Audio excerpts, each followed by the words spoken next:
until one has seen it for the 50th.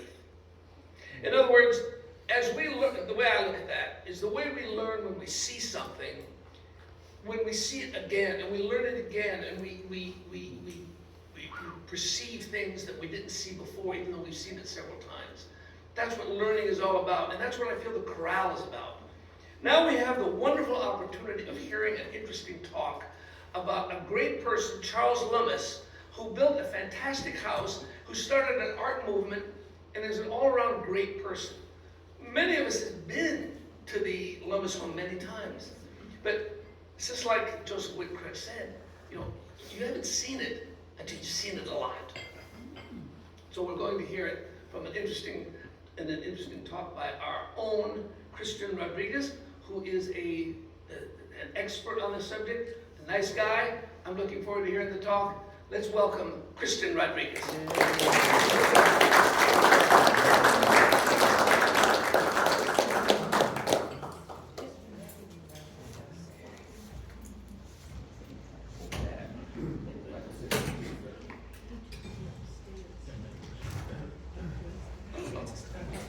Give me 1 sec to set up. I have to say, in preparing this talk, make sure I have the right notes. The last time I gave it. There we go. In preparing this talk, I rightfully went on the assumption that most of the people in this room, in this crowd, are people who are going to be at least familiar with Charles Lummis and what his legacy is and the broad idea of what his story is, even if they're not clued in on the particular details, right? So I'm going into this just FYI with that assumption. That's part of what I wanted to say up front, that I'm not here necessarily to talk about Charles Lummis. Nico knows this from working with me at Alisal, that I sometimes shock people when I like to do this sometimes. When people come in and I say, I'm not an expert at Charles Lummis. Like, I obviously probably know more than the average person, but there's way too much to know about Charles Lummis, who left an incredible record of his life. And I feel like there's other people who, a lot of them are not around, but there's some that are still around that are much more well-equipped to just speak to you about Charles Lummis, the man, and his life. But as I arrive here and look around in this room, as people have pointed out, there's people who have, I've been at the Alisal now for 14 years, but there's people in this room who worked at Alisal for longer. There are people in this room who got married at Alisal. So it's a little intimidating to be like, oh, let me tell you about this place, right? that I've been, whereas there's people in this room who've been associated for much longer than I. But as Joe said, my name's Christian Rodriguez, for those who don't know me. As I've already said, I've been at Alisal for about 14 years now. I started there when it was still the headquarters of the Historical Society of Southern California, which they were there for 50 years, starting in 1965 into 2016 or 2015. And I was the one that was in charge of moving them out of there, which was a fairly traumatic process. Who I've met some other people during that process. But I've stuck around since now the city is directly operating the house, and they have been since 2015. And that's how I became associated with El Alisal. It was as a volunteer for the HSSE in 2012. And then I was on staff, and when the city took over the house, they hired me to continue keeping the house open. So my joke always is like, I'm like the furniture. I came with the house. And so that's what I do on to this day in that capacity. I'm now in charge of operating the house for the city, which is under the purview of the Department of Recreation and Parks. So that's my association again with how I got started at El Alisal. But what I wanted to talk to you about again, I'm going to give you kind of my brief sort of analysis on Charles Lummis. So I'm not going to give you his whole life story, but I'm going to give you some context to how I feel it relates to the architectural significance of the house. Because I think a part of and what I'm going to get into in a moment, is that while the house has been a museum for longer than it was a house at this point, since the late 1950s, it really it isn't until since the Historical Society of Southern California has left that we really now emphasize not just that Charles Lummis was historically important, but that the house itself is so important architecturally, and that if Charles Lummis had done nothing but build this house, it would still be an important place. So even just, but of course, Lummis's legacy is intertwined with that. It's hard to detach those two things. And I wanted to I wrote a note here too to apologize for, in some of the photos in my slides, there's glare. Of course, I've done lots of research at Charles Lummis, and a lot of these photos were from research that I did at the University of Arizona and at the Huntington. And when I go there and look at photos, I always just snap pictures of photos for my memory, so that if I ever need like a really great copy to include in an exhibit there or something, I'll remember to go back to it. And then when I put together a talk, I'm like, oh, I have the perfect picture that I took, but it's this awful photo. I took the glare, in the reading room the best that I could. So sorry for not all of some of the photos. If you have a hard time seeing them, I can explain them, because some of them I've tried to pick the ones that were not so egregious. But so we move on to this side again. This is the subject. So again, I presume first off, who is there anybody in this room who hasn't been to El Alisal? That's the better question. Okay. There's a few of you. Okay. There's a few of you. Okay, good. So, but I, again, presume most of you know a little bit about who Charles Lummis is. Why am I not this? I'm sorry, I was still reconciling notes. As I say, like, I don't profess to be an expert at Charles Lummis, but the gist of, if you were to come into El Alisal completely green, of how I would introduce Charles Lummis, and now, having been there so many years, I've kind of distilled it to its simplest form, because oftentimes people don't want a long-winded introduction. Charles Lummis was a writer, a journalist, and more importantly than anything, a big self-promoter.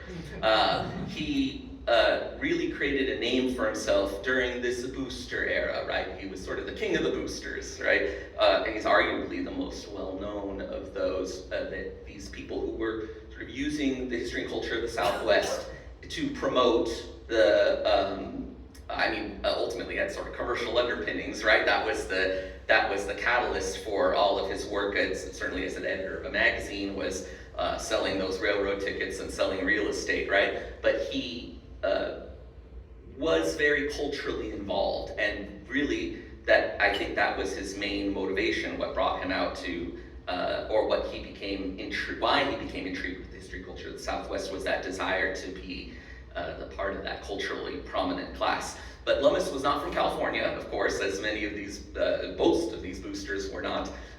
He was born in Lynn, Massachusetts in 1859. I grew up very New England background. His father was a Methodist minister and teacher. His mother died when he was very young, and he grew up mostly with his mother's family, a lot of which in a town called Bristol, New Hampshire. He got into Harvard because he was very well educated at home by his father.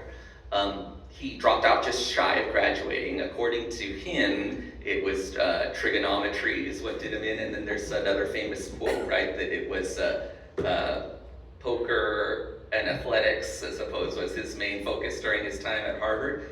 I think now the understanding is that part of the reason why he left Harvard early was he got himself in a sticky situation with a young lady. And that sticky situation arrived many years later as Lummis's eldest daughter, and lived at El Alisal for when she was a later teenager. But he married his first wife in the Boston area, and they ended up in Ohio because that's where his in-laws were living, and that's where he got his career started as a journalist, writing for a newspaper called the Zydeco. People from Ohio correct me. There's a debate on the pronunciation of the river. Gazette, and it was a town called Chillicothe, Ohio, and that's where he got his career started as a writer and a journalist. And he made a name for himself getting involved in the politics of this small town. But both he and his wife, who was an MD, she was, when they arrived in Los Angeles, one of the first female physicians in Los Angeles. Her name was Dorothea Rhodes. Really wanted to come out to California. for the same reason everybody else was coming out. This is post-transcontinental railroad, and this is the economic opportunity, right, that was bringing him out there. But of course, Lummis devised wanting to make a name for himself and secure himself a job when he arrived, decided to devise this publicity stunt, which is arguably the most famous thing about Charles Lummis that comes up often. If people don't know anything, oh, I'm sorry, I forgot to slide. This is Lummis during his Harvard years. It's a young man there. But when people come in and only know the surface level of Charles Lummis, they generally always bring up this, which was what he referred to as his tramp across the continent. And what is often lost for people who are coming in green about this whole story was that it was a publicity stunt. That was the whole purpose of it. He was writing articles and sending them ahead to the LA Times, and they were being published as Lummis was completing this walk from Ohio all the way to California. We know Lummis did most of it. I think people have I haven't, but I think people have analyzed the timeline of his walk, because he later compiled it very neatly into this book, which was published years after the walk, and there's a couple parts that don't make sense. I think we know he cheated a little bit. But he couldn't get away with cheating too much, because the whole point was that he was writing this narrative, this walk of him coming out to the Southwest. It was an ignorant New Englander's take on arriving in the Southwest by foot, right? For the adventure of doing it. This was basically the pitch that he gave to Harrison Gray Otis, and it was enough that it secured him a job on his arrival based on the idea that he would send these travel logs along the way. And it was very successful, apparently. There was people waiting for him in the last several miles, including Otis from the San Gabriel mission into downtown, and then the next day he began work as the first city editor of the Los Angeles Times. The narrative in the book is a very neat narrative of transformation, right? And it's a very ubiquitous one you see when you talk about the West, right? That the West is a place for transformation. He comes out here and he's found his new home, and he's transformed into the Southwest. It's the ultimate Southwesterner. This is a publicity photo that was taken shortly after his arrival, just to give you an idea of how image conscious he was. And I'm smiling as I say this because now we know that there's a lot of artifice to this, right? Like, we know that this sort of narrative was a pre-planned one to some extent. We know he had an interest in the Southwest before even coming out here. And that's something, of course, Lummis didn't mention in his walk, that he was inspired by other people who were sort of the proto-Lummises, right? The people who came before him. Most notably, this gentleman, Frank Hamilton Cushing. Are you familiar, people in the room familiar with who he was? He was an early anthropologist who today is most associated with the people of Zuni Pueblo in New Mexico. He published actually one of the first books that described Zuni fetishes, but he lived in Zuni and became very much an advocate for the people of Zuni Pueblo, and ingratiated himself so much there that he kind of was adopted into the culture and lived there. I don't know how I haven't read any sort of updated biographies on Frank Hamilton Cushing. I'm sure the people of Zuni Pueblo today have a more kind of nuanced take on him. But he was very much, again, the sort of proto-Lummis. And we know that Cushing brought people from Zuni to Harvard to do a cultural demonstration that Lummis attended, right? So we know that Lummis was inspired, it's pretty obvious that Lummis was inspired by people like Cushing. I keep doing this on my keyboard. There we go. The other influence, let's go back. The other influence that was, I can't get it on the right slide. Let's see. There we go. Keep overshooting. The other influence was this author, Thomas Mayne Reid, was a favorite of Lummis's when he was young. And Lummis grew up in this era of adventure novels for young men, but he was particularly enamored with this author, who he wrote about extensively years later about what a fan he was of this author, and I think he even corresponded with him.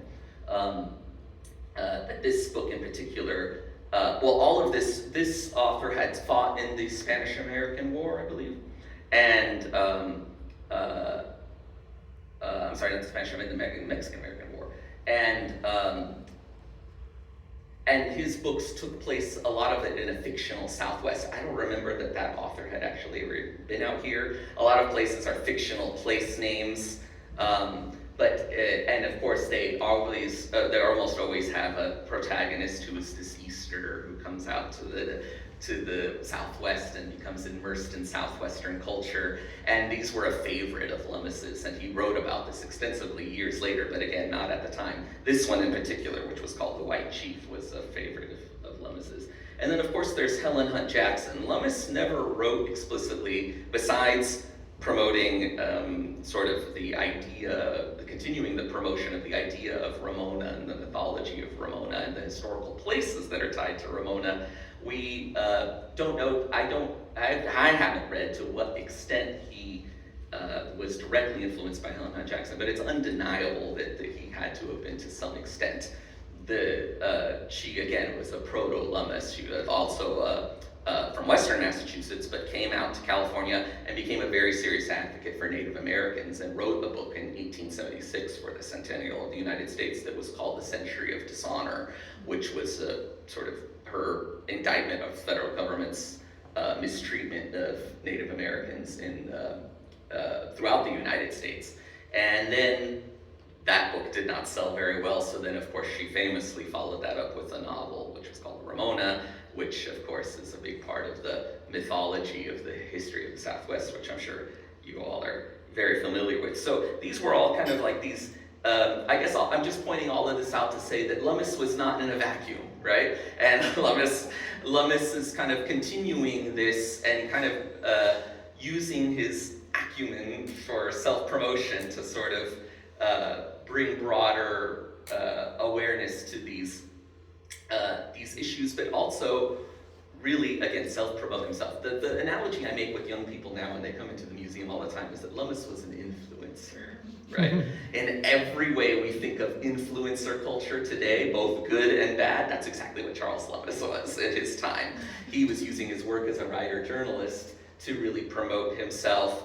And while that's not to say that the causes he took up, and most notably preservation, right? These are later photos in Lummis's later years at San Juan Capistrano Mission. He founded one of the most first significant architectural preservation groups in California that was called the California Landmarks Club. But he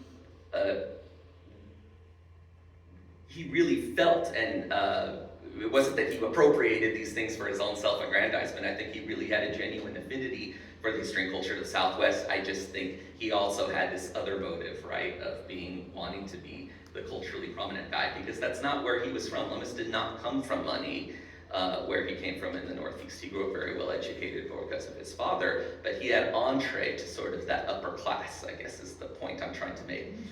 But in the Gilded Age in New England, right, there's very little social upward mobility.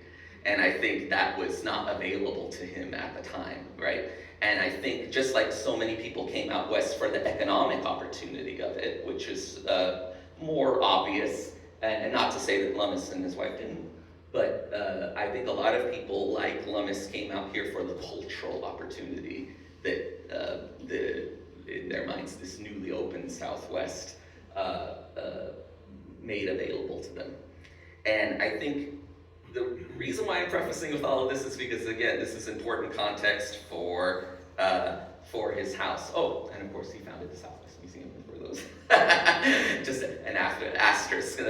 In his mind, sort of the culmination of his life's work, right, was his, we credit him as the founder of the Southwest Museum, but something I'm having to constantly, not correct, but get people to understand when they come in is the misconception, because a lot of people hear that, who are coming in green to Lummis and assume that he was the founder in the traditional sense of this wealthy philanthropist who gave a lot of money in a collection to start a museum like a J. Paul Getty or Henry Huntington, but that was not the case. Again, Lummis was the rallier, the influencer, the guy who decided Los Angeles is a real city, we need a real museum, and it needs to be on the hill up from my house so I have a nice view of it.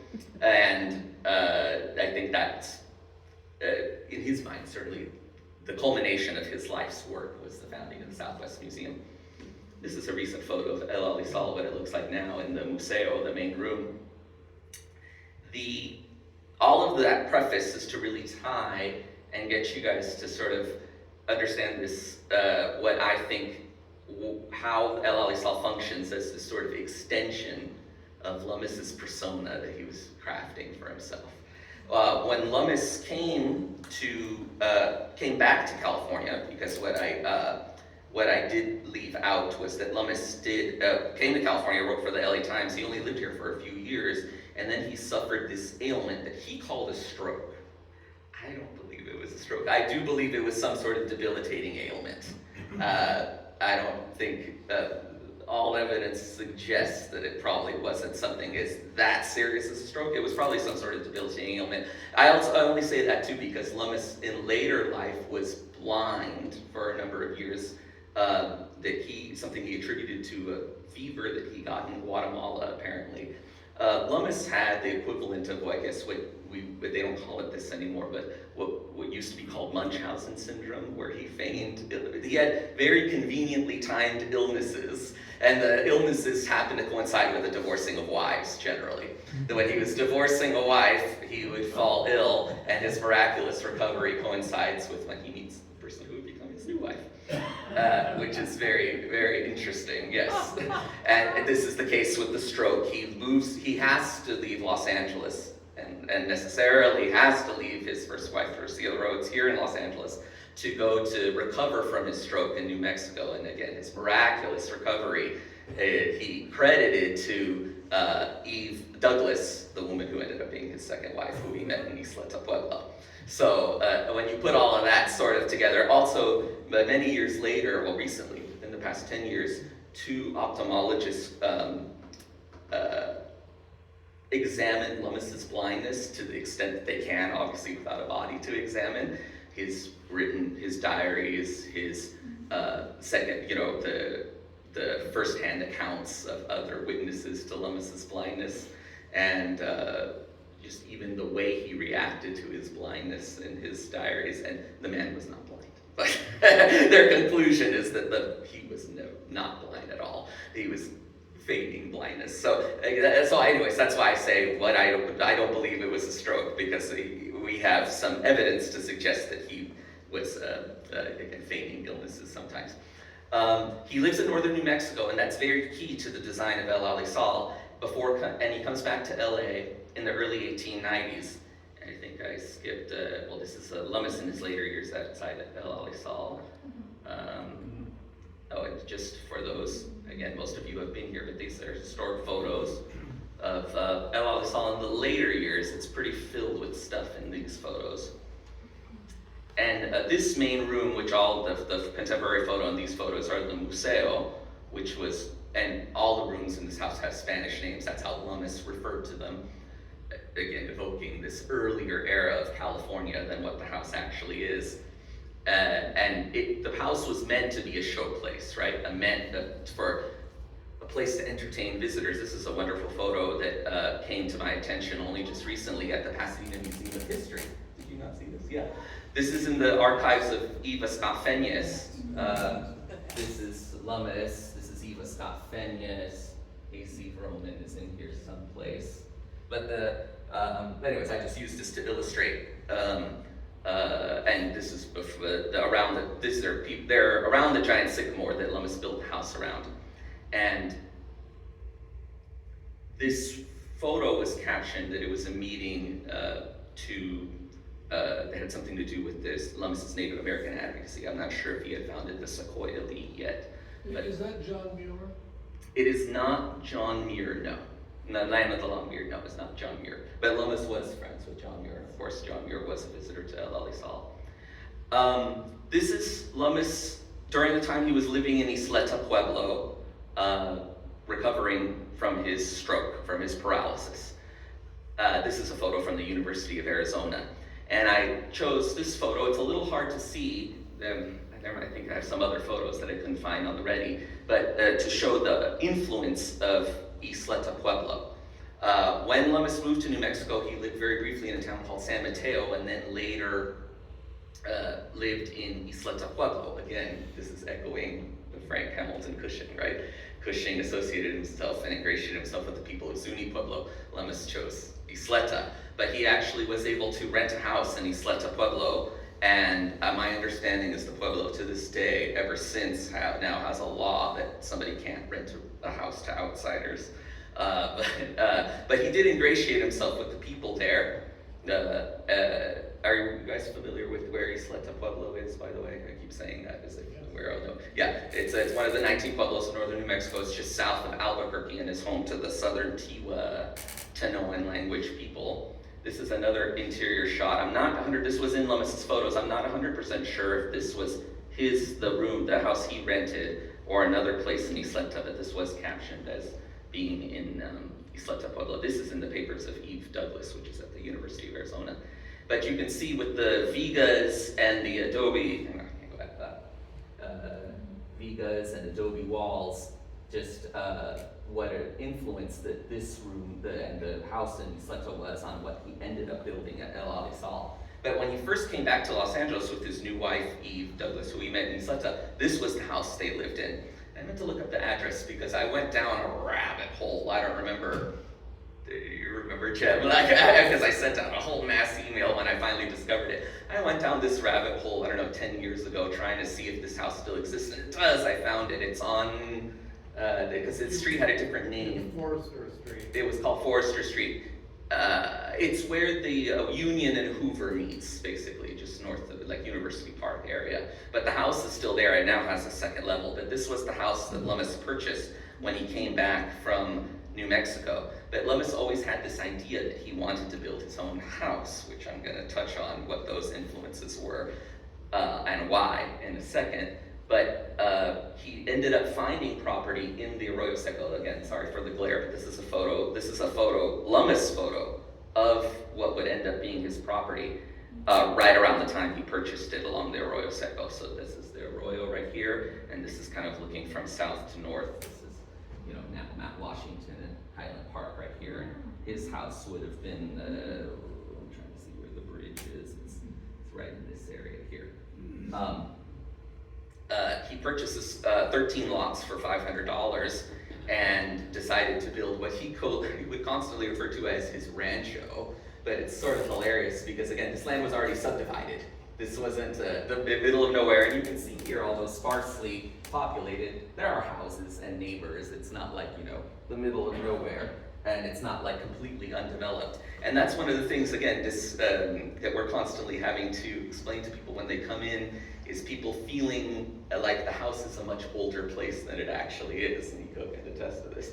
We get questions all the time like, where was Lummis getting the wood? And I can tell they're asking in a way that they think he's cutting down trees or something, right? Like he's out in the forest. Like, no, he went to the lumber yard, he'd get these pieces of wood, and then he'd give it all this hand texture to make it look and feel like it was this hand-hewn thing, right? Or we get questions a lot like, when did they add the electricity? And it's like, no, this house always had electricity. This house always had city water. Charles Lummis's house is a turn-of-the-century house. The house I just showed you, which is still in the University Park, this is an older house. And more typical of what houses looked like in Los Angeles at the time Lummis was building El Alisal. So you can see how radically different and how very intentional Lummis was eschewing this sort of style to go for the style that more closely mirrored what he lived in Isleta Pueblo and what his idea of the ultimate Southwestern house, right? This extension of this persona that he was creating for himself. Let's see. So Lummis again arrives, he purchases the property in 1895, he starts constructing El Alisal in 1897, and one of the first things he does is he hires teenagers from Isleta Pueblo. And one of the projects I would love to embark on, I was in touch with the folks of the Cultural Committee in Isleta Pueblo up until recently because they have a new governor and there's been a lot of, like in the rest of the country in the Pueblo, there's been a lot of political upheaval in the past year or so. And so I lost touch, unfortunately. Well, the people who were on the cultural committee are now no longer on the cultural committee. So, but one of the projects I would really hoping I can embark on is going through Lummis's records and using other things like census records and finally identifying the names of all of the workers that Lummis hired. And he did hire them. One of the questions we get asked sometimes is, were these basically indentured servants or whatnot? There was a recent book written on Pablo Abeda, somebody who was once governor of Isleta Pueblo, and a gentleman who researched that book found out that yes, no, Lummis was paying them. I'm not sure, but he made arrangements with their parents to come here, and so they can help. He would usually have a young woman and a young man, and the young man would kind of help them with the heavy lifting of the construction of the house, and the young woman would help with the domestic stuff. And they were teenagers, they were children really. And but we don't have a comprehensive list of all of these people who were here, and unfortunately, in a lot of these archival things, Ramon is named here, and that's very rare. A lot of times they're just captioned Indian boy or Indian girl, which I think is really unfortunate because we know we still get visitors from Isleta Pueblo to this day. Some of them come because they know that their great-grandparents helped build this house. And I think that's a really important connection that, and something that we emphasize also. One of the famous lores about the house is that Charles Lummis House built the house single-handedly. Lummis never even claimed that in his life. That's a lore that kind of came after, and I'll explain that in a little bit. Lummis did do almost all of the woodwork in this house. It's still an incredible feat, and it wasn't like there was a bunch of construction workers or anything, but there was large swaths of time where Lummis wasn't even there, and the teenagers who were there were doing a lot of the toiling, along with his own children and friends and family and whoever else he can harangue into helping. There's stories of people invited to dinner who, well, you have to work for their dinner a little bit before dinner is served. You can see the scaffolding system he used. The house is completely made of stones, which came from the Arroyo Seco alongside. And here's a great photo of Lummis building the basement with one of the young workers he hired from Isleta. But I point all of this out to illustrate, here's a photo of Lummis working in his home in Isleta, and this is a photo around 1900 of Lummis working before he had finished the second level of El Alisal in the Zaguan, in the entry hall. And I've seen actual historic photos in archives listed as El Alisal that are actually his home in Isleta, because there are people, whoever archived that material couldn't make the distinction between the two. And so it's one of the things that we emphasize is that connection. This is a photo from about 10 years ago now, but this is a contemporary photo, and you can see how little the house has changed in the past 120 years. I like pointing out, I'm going to talk a little bit about my argument about why El Alisal is so historically important, and it has to do with how the house was preserved. But I don't know that this trick will work in this audience, because I always like to talk about that even in Lummis's lifetime, his promoting of the history and culture of the Southwest, he made a mark on architecture while he was still with us. Do you guys recognize this iconic Southern California city, the main street? Pasadena? No. Nobody? Okay, good. I thought somebody would be like, oh, I know what that is. I know where you're going at with this point. This is State Street in Santa Barbara. Don't you all recognize it? It looks, where else could it be, right? Well, it could be any place else, because this is what State Street, Santa Barbara looked like in the turn of the century. This is around, I think, right around the turn of the century. And so a lot of people don't know that Santa Barbara didn't always look the way it looks now. It was a very American-looking city, right? Lummis, in 1923, because of his involvement with the Landmarks Club and raising money to restore the California missions, gave this talk that was called Stand Fast Santa Barbara.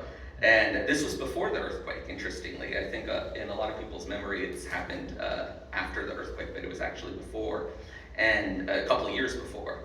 And I have a little snippet here just because I want to read it to you, because it's really great.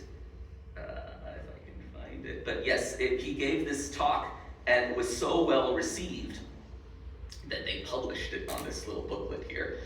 It says, "Do not let selfish men or greedy interests skin Santa Barbara of her romance. They are sure to do it unless you watch and stand fast.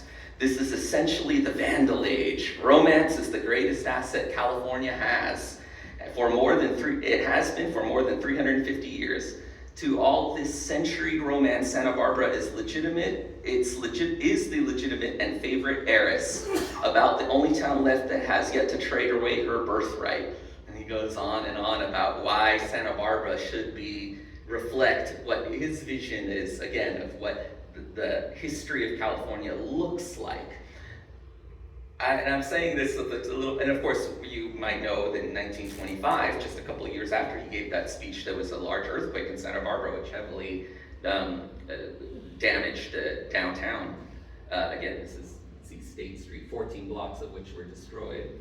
And now, of course, when they rebuilt Santa Barbara post-earthquake, there's just two photos of the courthouse and Paseo area that sort of illustrate the sort of Spanish fantasy architecture that they chose to rebuild Santa Barbara in, and a lot of that had to do with this talk that Lummis gave in Santa Barbara in 1923. And so these ideas of what historical California looks like has a lot to do with Lummis and this boosterism, right? It's a lot of fantasy aspect to it, and there is some, artifice to it. And I'm going to talk a little bit more about the fantasy. I'll talk about it now. I'm sorry, I was going to mention it later. But part of the El Alisal, I think, and how that ties also to this idea of what the Southwest is supposed to look like, right?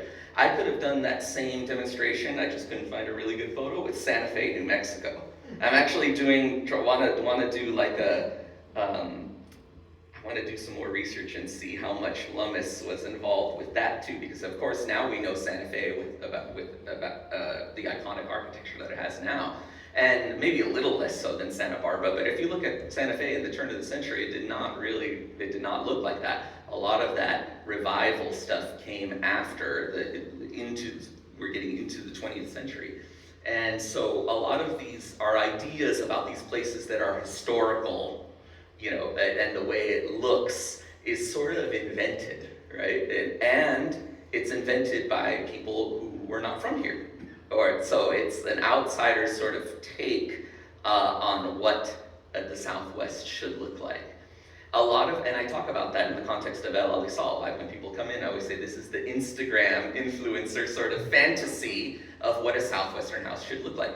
It's undeniable, it's beautiful. It's not to critique or say that it's not beautiful or aesthetic in any way. It's just to say that it kind of messes with your perception of what is historical and what's not, right? And Lummis was so adept at creating his sort of persona. People during his life referred to him as Don Carlos, as if he had come from, arrived in Mexican-era California. Yes, but it's like, no, he came when when everybody else came post-railroad, but it was so effective that when Lummis passed away, there was a big preservation battle to help preserve his house.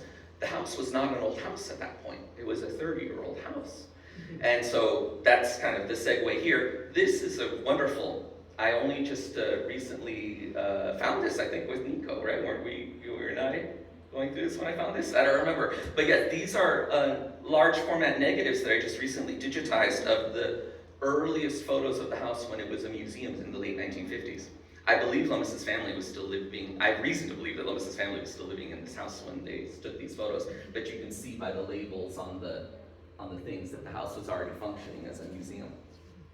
The house, I try to keep this very short, but when Lummis passed away in 1928, he had already made arrangements 4 years earlier to gift the house, not gift, he actually technically sold it to them, but the house and his collections to the Southwest Museum. Of course, he wanted his house to be a part of the Southwest Museum, and that he and his friends helped make that arrangement.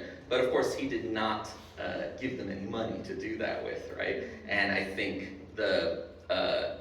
Lummis died in the end of 1928, and I always say we all know what happened the next year. So I don't think the Southwest Museum at that point in the early 1930s was in a financial position to turn a satellite site into a historic house museum. So they just kind of let his family continue to live here, which I believe they had some right to do for a certain amount of years, but they just left it at that, and effectively they were the caretakers of the house. They no longer owned it.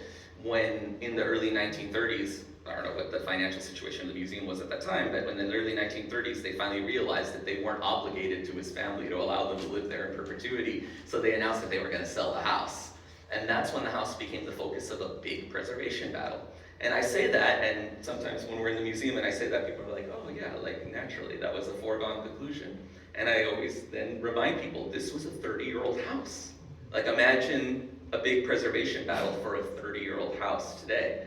But this is a testament, again, to how adept Lummis was at creating this persona that people started to think of him as a historical figure, right? And really bought into that persona that he created for himself. So that, again, these are just, I'm gonna flip through these are early photos. I don't know if we have any print, I don't know if any other prints of these exist. I've never seen them before. Eventually the state sells the house technically to, the Southwest Museum sells the house to the state in the 1940s. And with the idea that the state of California would turn this house into a museum. Of course, they kind of pawn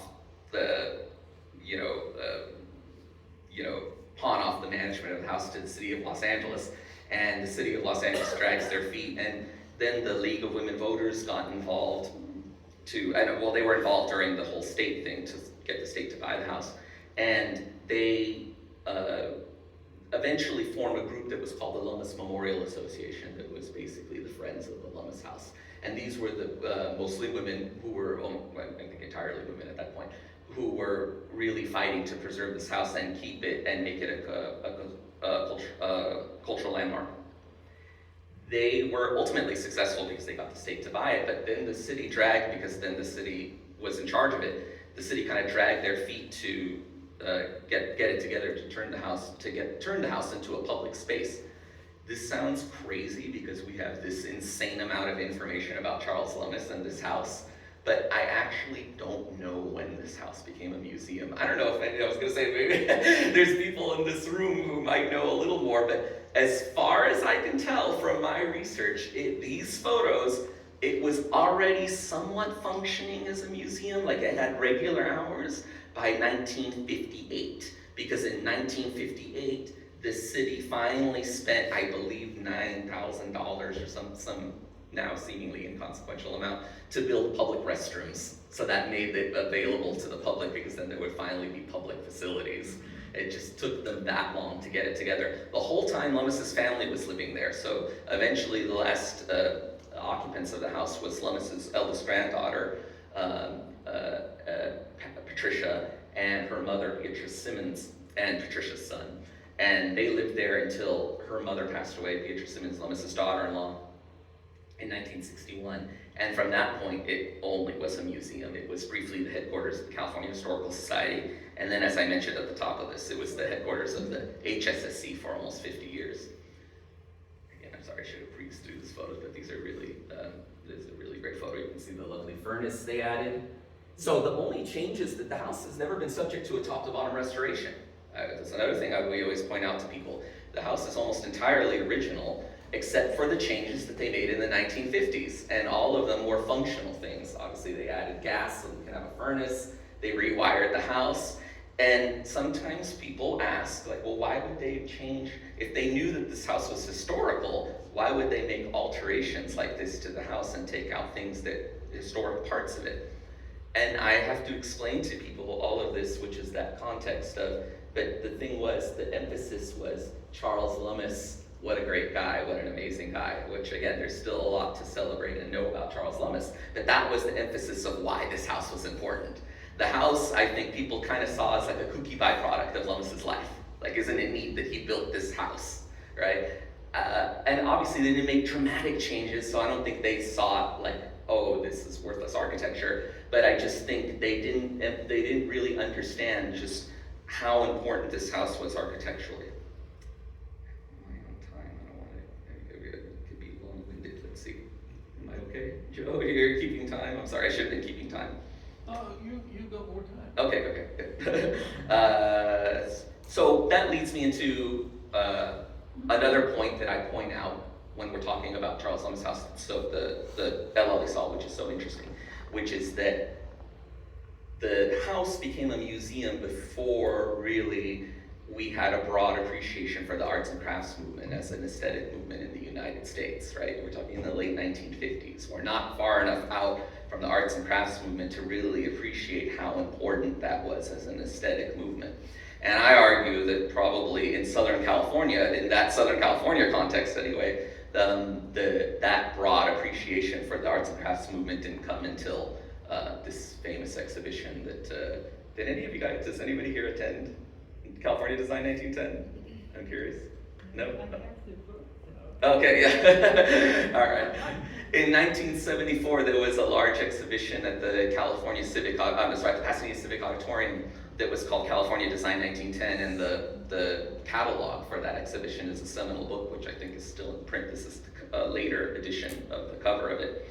But it was Esther McCoy and Dr. Robert Winter and a few other curators right now that I'm forgetting, but they did a whole exhibition that was talking about the arts and crafts as an aesthetic movement in Southern California. And I think what is interesting in this catalog, El Alisal is mentioned. There's a photo of El Alisal. I believe it's in the section Dr. Winter wrote. And it's always present, and in later things too, Dr. Winter actually wrote several things that included El Alisal in the context of the arts and crafts, but it's almost always presented as like context. Like, this happens, look at Charles Lummis is doing this, and then later we get like the real arts and crafts, right? Which people associate with like the green and green and the very much the aesthetics of what we think of as craftsmen today, right? And that's what they leaned on and focused on for this exhibition. What is fascinating to me is that El Alisal, as I've already told you guys, was a museum when this exhibition opened. It was already the headquarters of the Historical Society of Southern California, but there was no pieces from El Alisal in this collection, or in this exhibition rather, which I think is sort of fascinating that we thought enough to include it in the catalog as an important context, but it didn't occur to any of them that, oh, maybe we should borrow some pieces from El Alisal to include in this exhibition. And again, I think it's because the house is intentionally rustic and because it wasn't, handcrafted to the, meticulously handcrafted to the extent the way we think of the arts and crafts in the Gamble House and what the Green Brothers did. I don't think, and frankly, because I think it has that overt Native American influence, I think people didn't really see it as like, oh, right, like this is the beginning of that arts and crafts in Southern California. That's what I've been positing for many years. And at some point, and I basically was just saying, I think this house is the beginning of the arts and crafts movement in Southern California. And I've been saying that for years, but not really doing any of the research to back that up. I was just kind of challenging people, like, can you think of an earlier example? This house, Lummis started building this house in 1897, and it's a purpose-built, hand-built structure, completely by hand, not because he couldn't just go buy a door, but because he wanted it to be that imbued with his passion for the history and culture of the Southwest and his idea of what the old world is, right? So just, do we all know who John Ruskin is? I don't need to explain Ruskin to you guys, right? Kind of the philosopher of the arts and crafts, or what, eventually became the arts and crafts. He was an art critic and a philosopher and really an important figure in the arts and crafts movement in England. And so when I finally realized, like, I'm gonna do some research and kind of back up my assertion that this house is really important in the arts and crafts movement, and people don't seem to be noticing it, or haven't noticed it up until now. Even though they sort of know it, they don't acknowledge it that as plainly as I do. I'm like, let me look this up. I was like, well, there's so much, and again, we're so lucky because we have an incredible record of his life. I'm like, well, let me just look up, was he reading Ruskin? Like, that was my first thought. And so I was like, okay, well, I'm gonna have to go to the Autry and see, like, do they have his books, like, or go through his journals and try to comb through.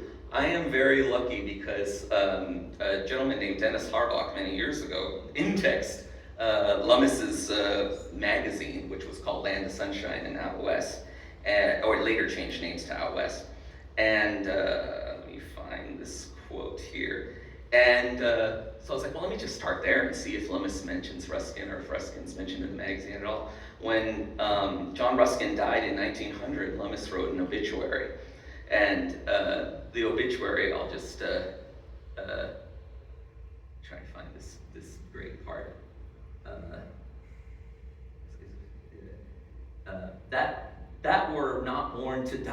passing of John Ruskin is, after all, rather a comfort than a shock to those who loved him, which means all who intelligently love truth. I mean, that's how it starts. But this obituary that Lummis wrote on Ruskin couldn't be more glowing. I mean, the man is writing as though this is his hero, you know. And I think it's like, well, okay, I think we have confirmation now that Charles Lummis was reading Ruskin devoutly, because based on this obituary that he wrote for him, which I found fascinating, which was a great find.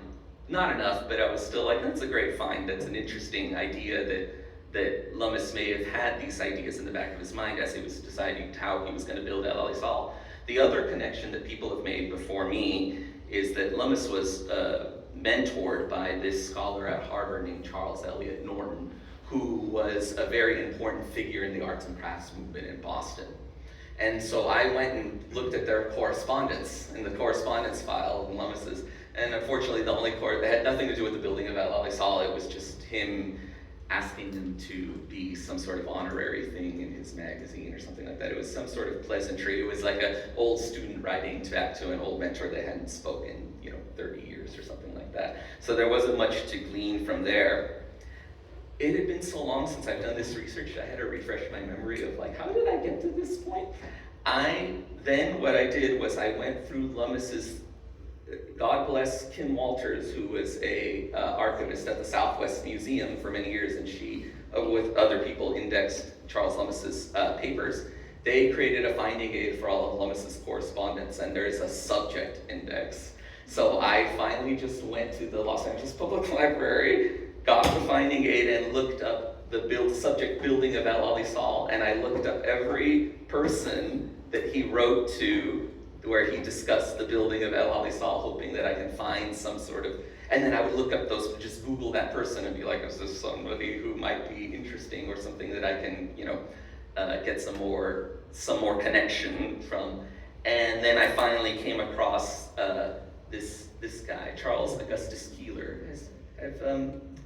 Who in here has heard of Charles Augustus Keeler? Is it architect? No, he was photographer. He was a writer and an artist and a scientist. He was very much a Renaissance guy who today is very associated with the arts and crafts movement up in the Bay Area, because that's where he lived. He was a ornithologist at the California Academy of Sciences, and lived in Berkeley, and was one of the first people to commission Bernard Maybeck to design a house. He designed Bernard Maybeck's first residential commission was Charles Augustus Keeler's house in Berkeley, which is still there. And incidentally, when I did this research, this is crazy. When I did this research, 2 weeks before, I had seen this really cool house on Instagram for sale. I was like, oh, look at this amazing arts and crafts house. It was his house. It just happened to be for sale when I was doing this research a year ago. And so that's how I came across his name, and I thought, great, I hit pager, like this is so cool. This guy's so associated with arts and crafts. I'm gonna read their letters, and I'm gonna, they're gonna talk about, their love for this, yearning to go back to an old world. I'm imagining that I hit total pager. And then of course, I'm sure many of you guys in this room can probably commiserate with this. When I gave the first iteration of this talk about a year ago at the Pasadena Museum of History, I was like, well, I should read some secondary sources on the arts and crafts in Southern California, just because I'm not an expert at the arts and crafts in Southern California. I thought maybe I should read some more. Dr. Robert Winter edited a book called, why am I blanking on the name of Toward a Simpler Way of Life was the name of the book. And in his contribution, which was sort of the intro contribution, was about Lummis's relationship with Charles Keeler. I'm like, I thought I discovered something so fascinating, and somebody beat me to it. But what was interesting though is I have some qualms with the way Dr. Winter framed their relationship. What I then did was I went to read all of their correspondence, or all the extant correspondence anyway, between Lummis and Keeler at the LA Public Library, and they have a lot of Keeler's papers at the Huntington. Some of it is up at the Bancroft Library, though. I want to make a trip up there to read what is not down here. It's really interesting. What you see is Lummis was not a fan of people who were his contemporaries, especially if you were male, because you were competition, right? He was too threatened by that. So if you were too similar to him, most famously George Wharton James, if you were too similar to him, you were the enemy, you were awful, right? But if you were maybe younger, or if you were in a position to be where Lummis is the mentor, then he kind of is like a little more like, interested in building a relationship. And really what I got from the correspondence, and I'm just gonna read you a couple snippets of it, from this correspondence is really you see this mentor-mentee relationship. He's submitting articles, it all starts with him submitting articles to be published in the magazine, and Lummis rejecting them and being really harsh about why he's rejecting this poetry or whatever he's submitting. And then they kind of go back and forth, and you can tell that Keeler is kind of taking Lummis's suggestions to heart, and you really see that this relationship starts to build. But it's very much of a father and a kind of son relationship. You can see that Keeler is about, well, not that much younger, but he's about 10 years younger than Lummis. I'm going to read a couple highlights here, but I'll skip through. Oh, so of course I wanted to see him discuss the construction of this house, and it only comes up once. Of course, I thought it was going to be this wonderful dialogue about how philosophy of the arts and crafts, but as it turns out, Lummis mentions in November 25th, 1898, the house goes on finely, but isn't roofed by any means. You don't realize how big it is. It's Lummis showboating. I've put 70 tons of concrete wall in the last 5 weeks, and only one partition is actually finished so far, from being used up by working from dawn till dusk on the walls at least twice as fast as any mechanic works his lazy 8 hours, then plunging away at the desk until dark, until 4 a.m. I'm having more fun than in many years, Lummis writes to Keeler. But they go back and forth, and again, a lot of it is Lummis sort of coaching him and mentoring him in terms of his writing. It does become a little personal. I think my qualm with the way Dr. Winter frames their relationship and toward a simpler way of life is that he kind of goes into the trap that a lot of people do when they're talking about Lummis and his relationship with these people that he's surrounded with, which is they always frame it as this sort of friendship, like it's a very straightforward friendship. I've read a lot of Lummis's journals, and again, I'm not an expert at Lummis, but Lummis to me doesn't seem to have a lot of very close personal friends. Not male. Well, not male friends, exactly. But just in general, outside of his own family. It's not that personal. He has a lot of professional connections, right? And it's a lot of networking, but it's not this deep personal friendship. And that's what you see here. It's Lummis being a mentor to this guy that he sees some potential in. And then when Keeler comes to Southern California, he decides to give him advice on where to visit. You need to visit San Juan Capistrano. You need to visit these historic sites to see what California really is, right? Let's skip ahead here. I meant to illustrate this writing back and forth. By the way, this is Keeler's house, but you can't really see it in this photo, but designed by Bernard Maybeck. I'm just going to end here. This is where I really felt like, okay, this is, as I was researching Keeler, I found out that in 1904, he wrote this book called Simple Home, which is a very sort of straightforward instructions on how to build an arts and crafts house in California. And he doesn't call it that. He doesn't say the words, obviously he doesn't say the word arts and crafts. He doesn't say, he doesn't use that terminology, but it's a very short book, it's very straightforward and to the point, and it's very much like instructional in terms of like tastes, what kind of materials you should use, styles that are appropriate for this, people who are sort of clued into this philosophy of going back to a handmade. And in the book, he makes a distinction between Northern California and Southern California. because he makes a big point of saying it's different weather. So you're going to be, and slightly different history. So you're going to be using different kinds of materials if you're building a Southern California house as opposed to a Northern California house. And so I was like, well, obviously I'm going to have to read this, because I thought, well, maybe there'll be, I thought maybe I would see some influence here. And little did I know, let me get this queued up, because there's a couple sections here I just want to read you from this book.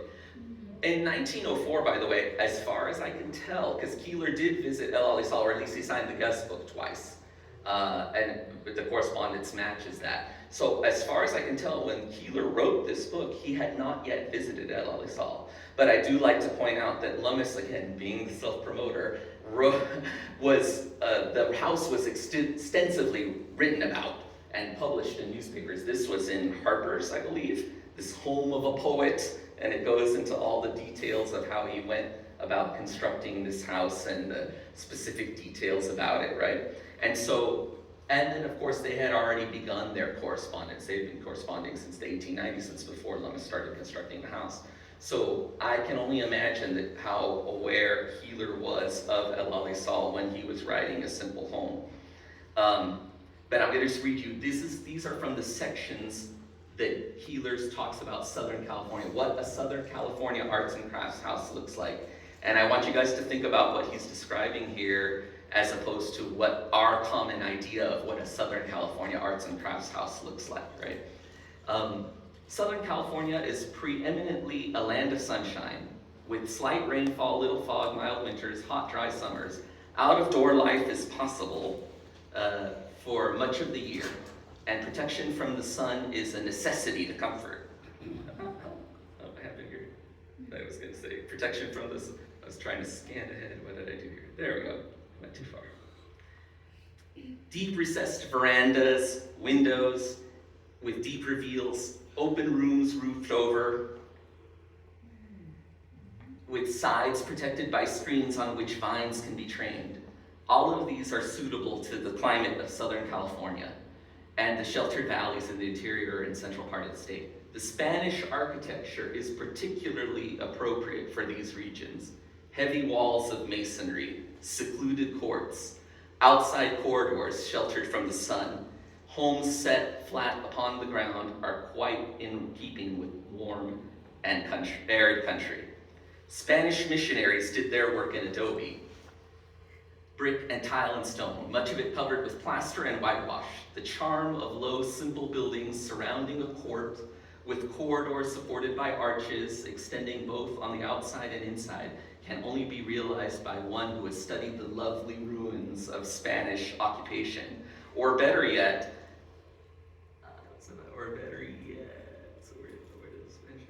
or better still, by one who has visited Spanish countries. We can be talking about. The glare of whitewashed walls is relieved by the deep shadows of sheltering corridors or porch roofs. Soft red tiles crown the work, vines and orchards with fountains and palm trees in the court, and make a beautifully harmonious setting. There is a romantic charm to such architecture and historic association, which California needs to cherish, but to mimic it with cheap imitations in wood is unworthy of us. If we are unwilling to take the pains or cannot afford to do the work genuinely, let us not attempt it.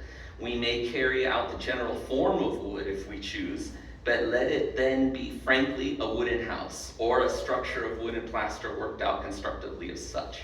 Furthermore, as I've already pointed out, the climate of the San Francisco Bay, with its large percentage of cloudy days, is not suited to deep recessed porches that cut the sun out from the first story. Something of this native, spontaneous hospitality has persisted in the traditions of California, where mission and ranch life of the Mexicans had an almost savage naivete in the matter of entertaining guests. In those simple days before the gringo came, a stranger could journey from San Diego to Sonoma and be sure of a welcome and hospitality wherever they chose to stop.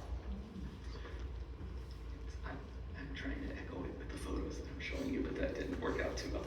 Anyway, you kind of get the bigger point of what I'm trying to say here, which, I mean, he's really quite literally just describing El Alisal as the ultimate arts and crafts Southern California house, right? And again, this is the contrast with what we think of today as our popular idea, again, of what an arts and crafts house is in Southern California.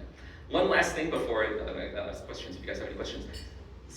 This is kind of going out on a little bit, but one of the things I'd like to investigate next is El Alisal and its influence on parkitecture, or National Park Service vernacular, right? We know there's like this Adirondack, and we know that it has other influences, right? But when I talk about places to visitors, I talk about places like the Ahwahnee Hotel in Yosemite, where you have Dene weavings hanging on the wall, and you're like, well, why? Why would we have that in the Yosemite Valley, right? And that idea, again, of what a Western place or what a Southwestern place should look like. I mean, the Ahwahnee Hotel in the interior really, frankly, reminds me a lot of the interiors of the Southwest Museum. And the Desert Watchtower and the Mary Coulter buildings and the Grand Canyon, right? These are places that are so aesthetically, the Hopi House, aesthetically similar to El Alisal in terms of its inspirations and just its actual construction, that I think it would be interesting to explore how influential, if at all, how influential El Alisal was to those places. Again, I think which just adds a whole other layer to just how architecturally important El Alisal is. But I'll just leave it at that. Visit us. Question,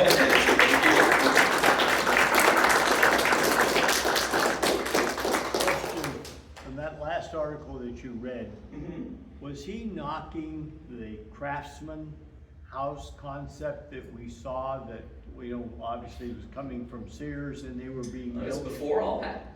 Was before? Yeah, those sections I wrote, which was from A Simple Home, that was the Charles Keeler book, in 1904. So at this point, the arts and crafts is still at its beginning, where it's still the artists and the bohemians, right? And the people who are really invested in like the philosophy of Ruskin and that philosophy. So that was not a knock of the craftsman, that was before they got to. Precisely, yeah, not at all. And it's not even necessarily a knock to wood frame buildings. It's that, because he talks about wood frame buildings as appropriate for the San Francisco Bay. So it's like, no, that's what the Northern California arts and crafts looks like. The Southern California arts and crafts should be this. And again, you can see how influenced, obviously, he was by Lummis to frame it that way, right? Yes, just a quick practical question. When he built this, was there a nod to earthquake safety at all? Oh, not at all. Not at all. Yeah. Despite the Santa Barbara debacle in. Well, that was much later. Future. That was much So later. there was no. Yeah, Lummis started building the El Alisal in 1897, the end of 1897. And the Santa Barbara earthquake was until 1925. So there was no even rumors of earthquakes in the region or anything, there was no. I'm sure there was, but I think the people just didn't know about what was. I mean, it's a decade before San Francisco. Yeah, exactly. It's before the San Francisco earthquake even. So yeah, I think sure people knew earthquakes happened, but I just think they weren't aware of what types of building materials were safe in an earthquake or did well in earthquakes. Even how he decorated the home, he has really high shelves with giant ceramic bases and stuff. So I don't think seismic activity was. No, yeah, he was not. He wasn't thinking about that at all. I would get to just think about it. I say this to people sometimes, and I guess it bums them out. Maybe I should say. Because sometimes people come in and they're like, oh, have they seismically retrofitted this house? And I'll be like, well, is that what you're gonna ask? Yeah. No, the house is unreinforced masonry still to this day, but it's listed on the National Register of Historic Places since the 1980s. And so the way it is constructed, practically speaking, there is no way to seismically reinforce the house and still have it be under the Secretary of Interior standards of preservation. Because you're basically taking apart the house and reconstructing it. So, we just expect that if there's a huge earthquake right in that area, that the house will be catastrophically damaged. Do you worry? What am I gonna do about it? I mean, I guess I do worry, but at the same time, it's kind of like, well, it is what it I hate to say that, but yeah, it just, that's the reality of what it is, yeah. Oh. So, from the point of view of the material, did he decide to build it that way after he got to the Arroyo and saw all these great river rocks? Is that was that the logic? Did you already know that, Joe? Was that a loaded question? You're helping me allow. I'm guessing. No, you're absolutely right. Lummis wanted to build an adobe house, and he even talked about that. But that was his idea, again, being inspired by the missions in Isla Pueblo. But then he purchased that property, which was along the arroyo. And so it's a lot more convenient to just, well, not maybe, arguably, it's more convenient to drag rocks up from the river than to make adobe bricks. But of course he finished the insides and the non-stone parts of the building on the outside, which are not faced with stone, are kind of finished with the cement or plaster to give it the look of adobe. So it still very much has that appearance. A lot of people think it is an adobe. So much so that I'm actually going, there's having an event at the Andres Pico Adobe next month called Adobe Days that we're participating in, but I just put a big sign that says not an Adobe.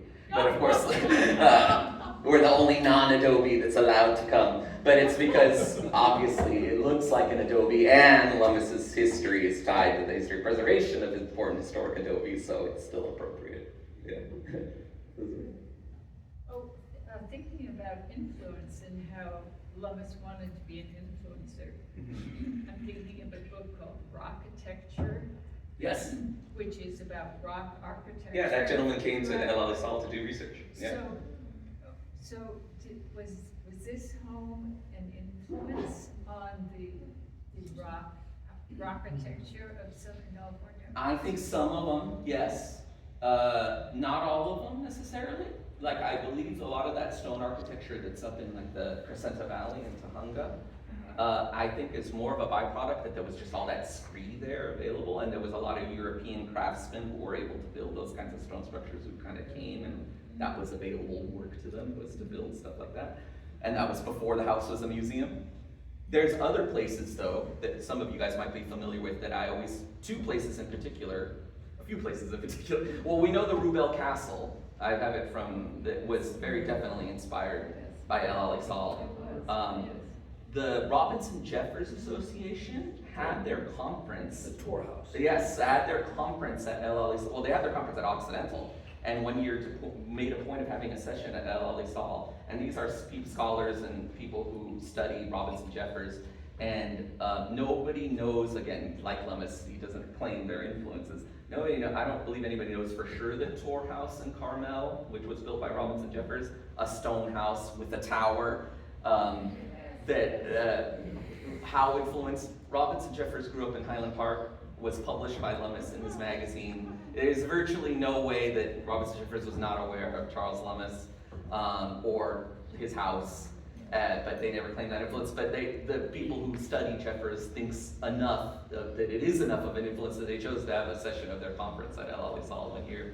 Sorry, the two other places I'm going to mention, the Cabot Yurtsa Pueblo in Desert Hot Springs, and what is now the Antelope Valley Indian Museum are two places that I always mention as sort of the spiritual cousins of El Alisal. These were two places that were built in the 1930s. But very similar in the sense that they're, appropriating sort of indigenous architecture in a sort of fantasy, heightened Disneyland, if you will, way. That's another point I wanted to bring up. I forgot to mention in my main talk. One of the other points I'd like to bring up, and just a seed I'd like to plant maybe, a lot of people feel, even architectural historians feel that the fantasy aspect of architecture that we associate so much with Southern California, that so many people believe that that started with the film industry. And they think, oh, that must have been a byproduct of the fact that the film industry was here because, and you got all these set designers and they're building these storybook houses and stuff. But I like pointing out that yes, even though this house is a southwestern house, it is still a fantasy, again, interpretation of that, right? It's not a replica of an actual historic adobe, right? And so I like to always bring that up to people too. Like, this sort of fantasy aspect to Southern California architecture is something that began even before there was a film industry, I'd argue, in Southern California. I think El Alisal is another great example of that, and so are those other two places. Yeah, Nick. I remember, isn't Lummis inured there at El Alisal? Yeah. When he died in 1928, his ashes were interred in the wall, behind a plaque. Yeah, there's 4 other family members buried there as well. It's also a cemetery. If you go to findagrave.com, it comes up. Yeah. Yeah. Has Alisal ever been featured in any television or movie? Like scripted? Yeah. Like a background. Oh, yeah, yeah. Okay. Recently, there's been a few things, yeah, since the city has taken over. It's a little difficult to do filming there, obviously, because it's a historic house and there's limits to what we can do. And it's also, we get a lot of film scouts who come there, and then they walk, this is what's funny actually, they see photos of the outside, and I think they have an idea of what the inside's gonna look like, and then they show up and it's like, oh, I'm in New Mexico, like what? You know, like they thought it was gonna look like medieval, like a castle on the inside. They don't expect this Pueblo thing on the inside. So we get a lot of film scouts who come out and they're like, oh, yeah, this is I thought it was something else. I'm like, and then I always recommend them to go to another historic site that's just down the street called the Abbey San Encino, which is also this stone house that was built by Clyde Brown, probably influenced by Alisal with stones from the Arroyo. And that house on the interior looks a lot more like what people think it's gonna look like. Yeah, like dungeon-y, yeah, exactly, castle-y, yeah. So if you have more questions, you can come up here afterwards. Yes. And I want to thank you very much for being here.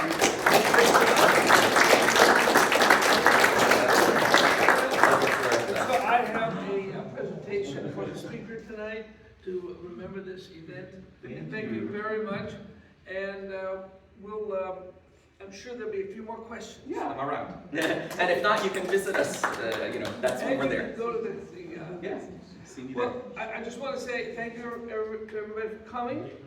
Remember, next month will be the Fandango, and look for the flyer and invitation in the mail early June, okay?